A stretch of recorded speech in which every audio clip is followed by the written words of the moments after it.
Heto na po ang 10 naunang mag-comment na isisigaw natin ngayon na sina Lodi Master Manhua Recap, Lodi Joselito Badong, Lodi Nudge Ilo Relax, Lodi Marvin John Aragon, Lodi Angelito Golo, Lodi Cramy, Lodi John Ray Mabulak, Lodi J.M. Black, Lodi Mark Fidlino, Lodi Asta Boy, Lodi King Randolph, Lodi Pablito Manla. Maraming salamat po sa inyong lahat, at kung bago ka pa lang dito, baka naman.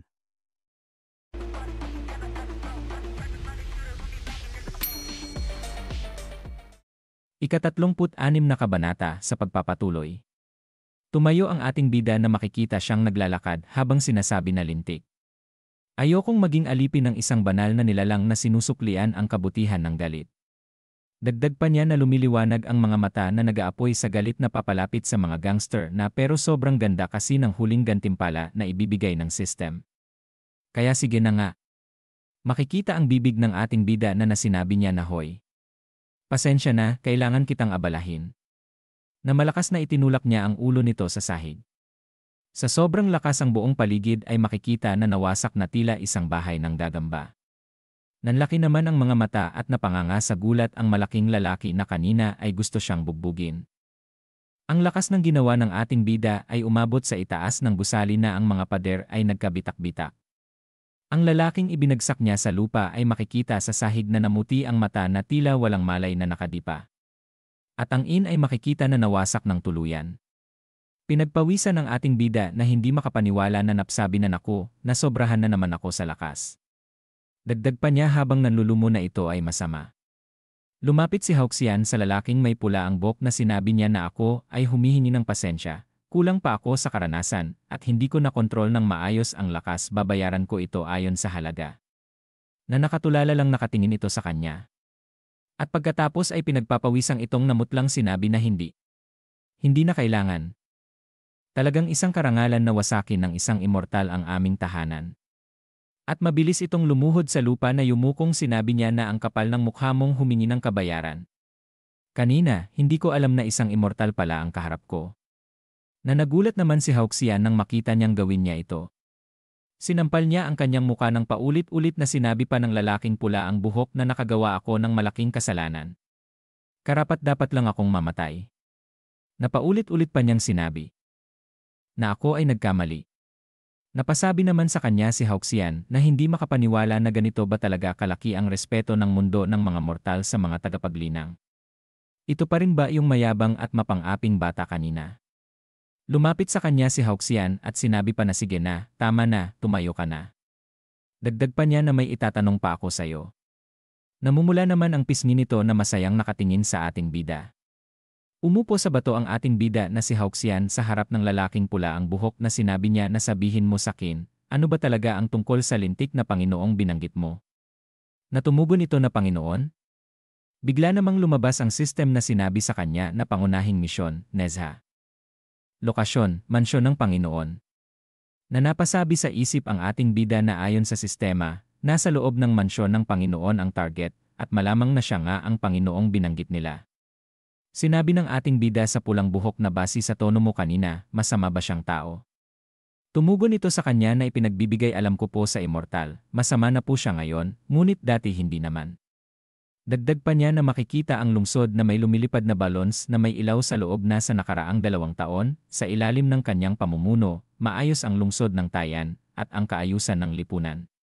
At masagana at masaya ang mga tao. Dagdag pa nito na makikita ang ating bida na may gulat sa kanyang muka na at pagkatapos.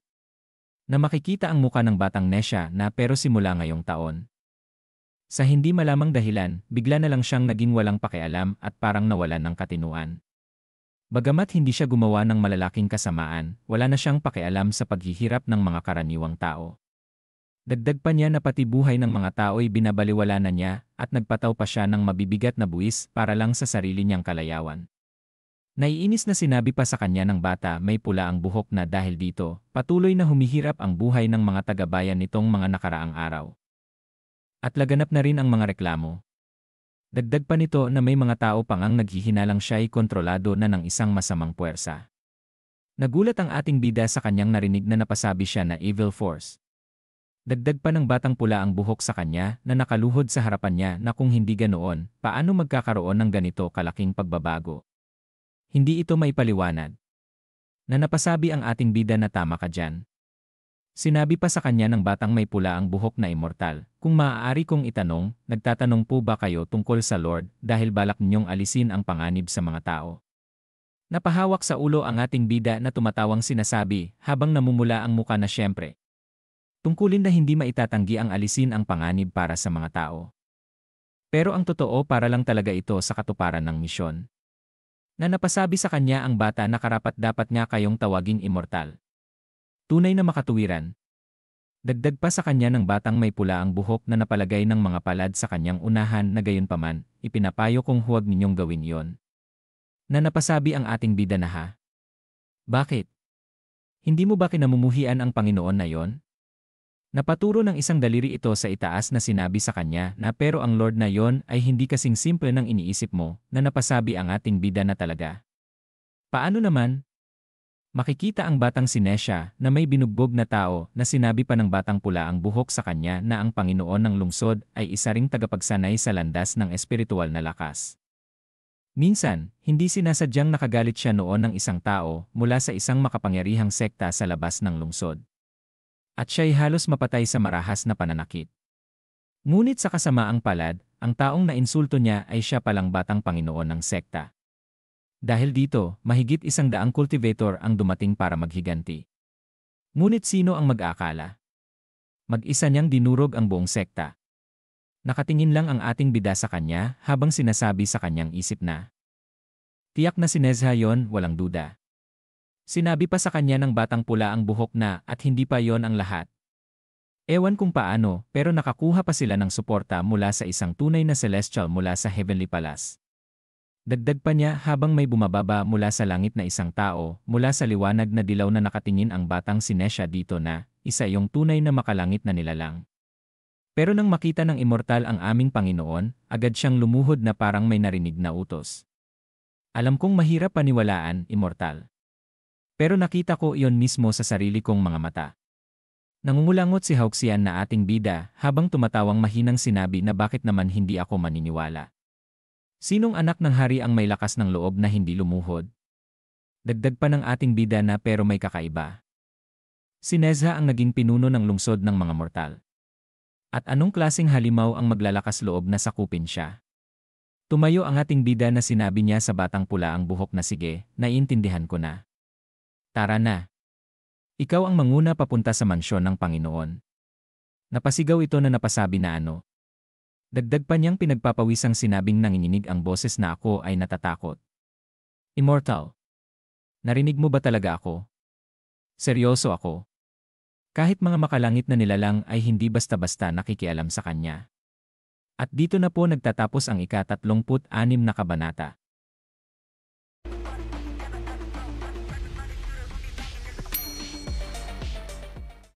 Ika-37 kabanata sa pagpapatuloy. Nakalingon sa likod si Hauxian na sinasabi niya na hinahanap ko talaga siya at nagmamadali akong makahanap ng alagad. Bilisan mo.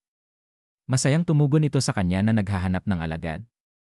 Baka isa siyang tunay na halimaw sa mundo ng mga eksperto. Mabilis itong tumakbo papunta sa ating bida na sinasabi pa nito na naandoon po siya. Agad ko po kayong ihahatid doon. Habang naglalakad silang dalawa, tahimik lang na pinagmamasdan siya ng batang may pula ang buhok. At pagkatapos masayang sinabi nito sa kanya na kagalang-galang na immortal. Ang pangalan ko ay Lucia. Pero pwede mo akong tawagin Yi. Tumingin sa ating bida kay Yi at sinabi niya na wala akong interes malaman. Tumutok ka na lang sa paggabay sa daan. Tumakbo pa una si Yi habang sinasabi niya na huwag ka namang sobrang malamig. Alam ko namang ang isang bigatin na gaya mo ay matagal nang pinutol ang 7 emosyon at 6 na pagnanasa. Pero ang lungkot naman yan. Napatingin ang ating bida sa kanya habang patuloy sa pagsasalita si Yi ng kagalang-galang na immortal. Siguradong galing ka sa isang kilalang sekta ng mga tagasanay, di ba? Tiyak na tiyak. Nakakasilaw at nakakainggit ang isang pinanggalingang tulad niyan. Isinilang na nasa landas ng pagiging immortal. Dagdag pa niya sa ating bida na kaming mga nagmula sa mababang uri ay hindi kasing palad tulad mo. Naiinis na ang ating bida sa kadaldalan nito na nakakunot ang noo na nakatingin dito na sinabi niya na wala akong interes.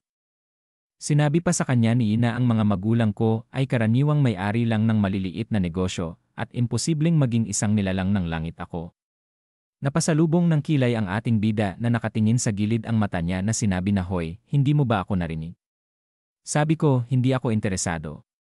Sinabing muli sa kanya nito na napasimangot ng muka ang ating bida sa kakulitan nito na at higit sa lahat, isinilang pa ako sa isang hindi kanais-nais na lugar at nauwi pa sa isang walang kwentang Panginoon.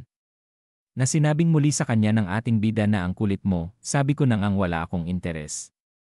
Muli na namang nagsalita ito na sinabi sa kanya na palagi nilang sinasabi na tayo ang may kontrol sa ating kapalaran, pero para sa aming mga nasa ibaba, wala naman talagang gaanong pagpipilian sa realidad.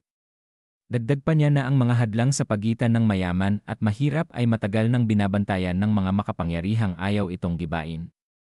Napatuloy pa din ito sa pagsasalita ng kung ano-ano. Napatusok naman sa noo at sa kilay ang dalawang daliri ng ating bida na nakangiwi ang bibig na sinabi niya na teka lang, huminahon ka. Isa lang siyang bata.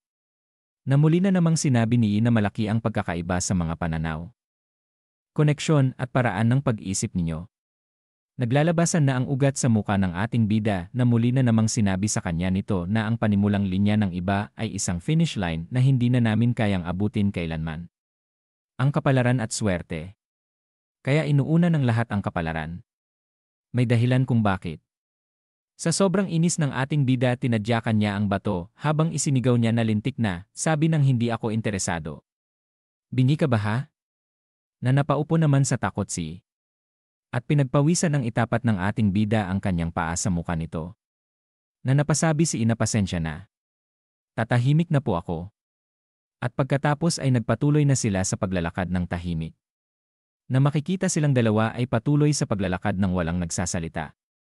Hindi nakatiis si at muli na namang nagsalita na sigurado ka bang ayaw mong makipagkwentuhan, immortal. Baka sa karanasan mo sa mundo ng mga mortal, may matuklasan kang bago at makakatulong pa sa pagsulong ng kultibasyon mo. Hindi natin alam, di ba? Na napahawak na lang ang ating bida sa kanyang ulo na naiinis na sinabi niyang sumisigaw na paano ba naman ako napunta sa isang madaldal at ang weird pa na tao. Nakakainis talaga. At pagkatapos lumipat ang eksena sa Lord's Mansion. Likurang lugar ng pagsasanay. Magkaharap ang tigre na nakatayo at ang batang si Nesha. Sinabi nito sa kanya na Little Nesha. Ang ama mong hari ay ipinadala ka sa mundong mortal upang magsanay, hindi upang maging tiwaling opisyal. Napalagay ng hinliliit na daliri sa tainga ang batang si Nezha habang sinasabi na iyan ang nararapat sa mga hamak na karaniwang tao. Makikita ang muka ng tigre na naiinis na sinabi na hamak na mga karaniwang tao. Kahit naging pilyo ka noon, hindi ka naman nagsasalita ng ganyan. Kung kaharap lang kita ngayon, baka iniisip ko na kung sinapian ka ba ng masamang espiritu. Ano bang nangyari at biglang nagbago ka ng ganyan? Nakatingin sa kanya ang batang si Nezha na sinabi nito sa kanya na Master. Kailan ka pa naging madaldal? Ano ba talaga ang sadya mo rito? Pinapabalik mo ba ako dahil sa utos ng ama ko? Tumugon ito sa kanya na wala namang malaking bagay. Ipinadala ako ng langit na hari para gisingin ka gamit ang bugbog. Lumiwanag ang mga mata ng batang si Nezha at nakangising sinabi sa kanya na ganun ba? Maganda yan. Matagal nang gustong makipaglaban sa inyo ng seryoso ang inyong alagad, Master. Sinabi sa kanya nito habang nagpalabas ng matinding asul na enerhiya papunta sa batang si Nezha na ito ay tila binabalutan ng mga sapot na kung gayon, ipagkakaloob ko ang iyong hiling.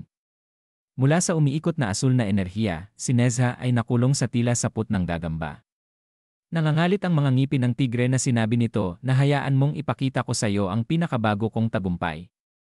Pati ang makalangit na hari ay hindi mapigilang purihin ito. Ang seal technique. At pagkatapos ay malakas itong sumigaw. At mula sa saput na kung saan nakulong ang batang si Nezha. Ang mga kadena dito ay nagsilabasan na pinagmamasdan ng tigre na may lumiliwanag na mga mata. At mula sa mga kamay nito isang kulay rosas na enerhiyang bilog ang ipinalabas nito. At ang kedena sa kanyang itaas ay makikitang kumikislap. At pagkatapos malagyan ng kulay rosas ang kadena.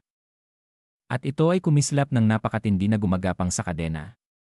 Sinabi pa ng tigre na gamit ang mga tanikala na may kidlat na katangian, mamamanhid ang buong espasyo. Idagdag pa ang mga sinulid na sobrang bilis mag-regenerate at hindi ka na makakatakas. Pero para makasigurado, humiram din ako ng isang pambihirang kayamanan na hindi man lang kayang maisip ng karaniwang tao. Panagtama nito ang dalawang daliri at nagkaroon ng dilaw na bilog na enerhiya. At isang bagay ang lumabas sa kanyang kamay habang sinasabi niya na ang 7 kayamanan ng makalangit na hari, ang pagoda. At dito na po nagtatapos ang ika-37 kabanata.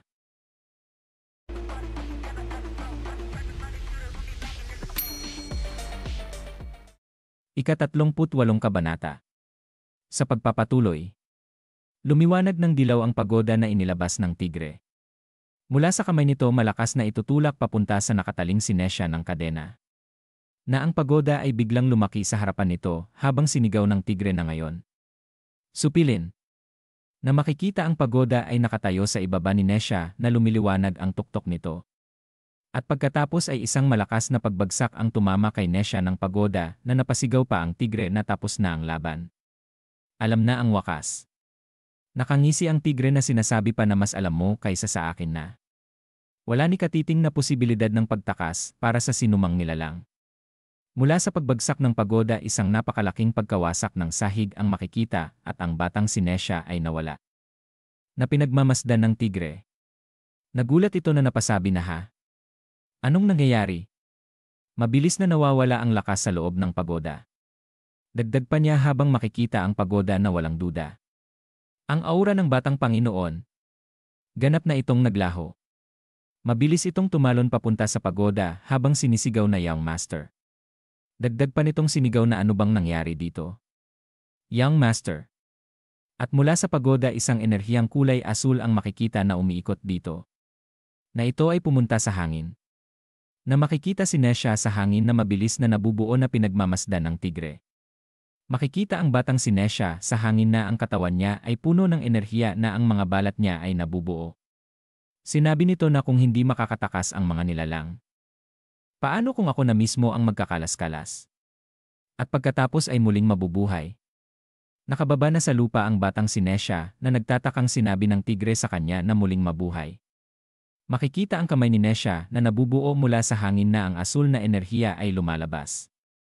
Na hindi makapaniwala ang tigre na sinabi niya na maaari kayang, ang batang Panginoon. Ay pumasok ka na sa kalagayang nirvana. Na sinabi sa kanya ng batang si Nesha na nabubuo na ang kanyang kamay mula sa hangin na. Hindi pa ba sapat na halata? Mangyak-yak naman sa tuwa ang tigre na sinabi nito na mga biyaya ng mga ninuno. Mga biyaya ng mga ninuno. Ang Nirvana realm na nawala na sa langit sa loob ng 3,000 taon ay naabot ng aking disipulo. Lumapit ito sa batang Nesha at mahigpit na niyakap na masayang sinabi pa na 3,000 taon, 3,000 taon talaga yon. Disipulo ko, ang galing mo. Dagdag pa nito na hindi namamatay, walang hanggang panloob na enerhiya. Batang Panginoon, nagawa mo na. Tunay mong naabot ang immortalidad. Napasigaw ang batang si Nesha habang mahigpit na yakap ito ng tigre na layas, umalis ka na. Kadiri. Ang gusto ko lang ay magagandang ate. Lumuluha itong masaya na pinagdaong palad ang kamay na sinabi niya na naway pagpalain tayo ng Jade Emperor. Naway pagpalain tayo ng Badha. Naway pagpalain tayo ng lahat ng kasapi ng sangha. At pagkatapos ay nagpaalam na ito na lumipad na sa hangin sinasabi pa na batang Panginoon, hindi na tayo dapat magpatumpik-tumpik pa. Agad akong aalis para iulat ang napakalaking balitang ito sa makalangit na hari. Na si Nesha ay nakatingin lang dito ng tahimik. At pagkatapos makikita itong lumipad na papunta sa langin na pinagmamasdan ni Nesha. At nang tuluyan na itong nakaalis ng ulangot ito habang nakangising sinabi na ang laki ng gulo para sa isang bagay na walang saysay. Dagdag pa nito na ang realm ng Nirvana ay tunay na kahanga-hanga. Sinabi pa nito habang humahaba ang ilong na nakangising sinasabi na pero para sa isang henyo tulad ko, wala lang yan. Hintayin nyo lang. Pag lumipas ang ilang daang taon, ang buong langit ay siguradong magiging panahon ko. Masaya itong naglalakad na pinagmamasdan ng ating bida at ng batang may pula ang buhok na sinasabi pa nito na masyado ng boring ang cultivation para sa akin. Mas gusto ko yung kasama ang mga cute na little sister. Uwi na ako para makipagkulitan sa kanila. Nakangiting pinagmamasdan naman siya ng ating bida habang sinasabi niya na ang kayabangan ng taong ito parang kay San Wukong. Pero mukhang maganda itong plano. Sa tingin ko, kung bubugin ko siya ng maayos, baka lalo pa siyang gumaling. Dagdag pa niya na pero kapag nagkita ang lalaking ito at ang unggoy sa hinaharap, siguradong magbabanggaan ang dalawang halimaw na yan. Pareho pa naman silang makasarili. At pagkatapos ay nilabas na niya ang kanyang pick card at inactivate ito habang sinasabi na tara na, simulan na natin. At pagkatapos ay makikita ang dilaw na enerhiya na napakalakas na bumagsak sa langit sa likod ni Nesha na ikinagulat nito. Nanlaki ang mata nito na nagtatakang napalingon. Makikita ang palit anyo ng ating bida na napaka-sexy na fax na may malalaking tainga. Na siya ay nakatingin sa ibaba ng seryoso. Na pinagpawisan naman si Yi na napanganga na nanlaki ang mata na nakatingin sa kanya. Na sinabi ng ating bida sa kanya na hoy, sabihin mo nga, hindi ba't ang weird na ang isang ganap na lalaking tulad ko ay naging ganito ang hitsura? Napatakip ng bunganga si Yi na umaagos ang kanyang laaway mula rito na sinabi na hindi naman po, nakatatandang immortal. Naiinis ang ating bida na sinabi niya sa kanyang isip na nakakainis. Buti na lang at hindi ako nakita ng mga tropa ko noong nakaraang buhay. Kung hindi, tiyak na wala na akong ligtas sa tukso nila. Lumiliwanag naman ng kulay pula ang mata ni Nesha na palapit sa kanya habang sinasabi niya na sino itong munting magnanakaw na ito. Ang lakas ng loob mong pumasok sa bahay ni Lolo nang walang paalam. Na makikita ang ating bida na napalaki ang mata sa kanyang napakinggan. At dito na po nagtatapos ang ika-38 kabanata.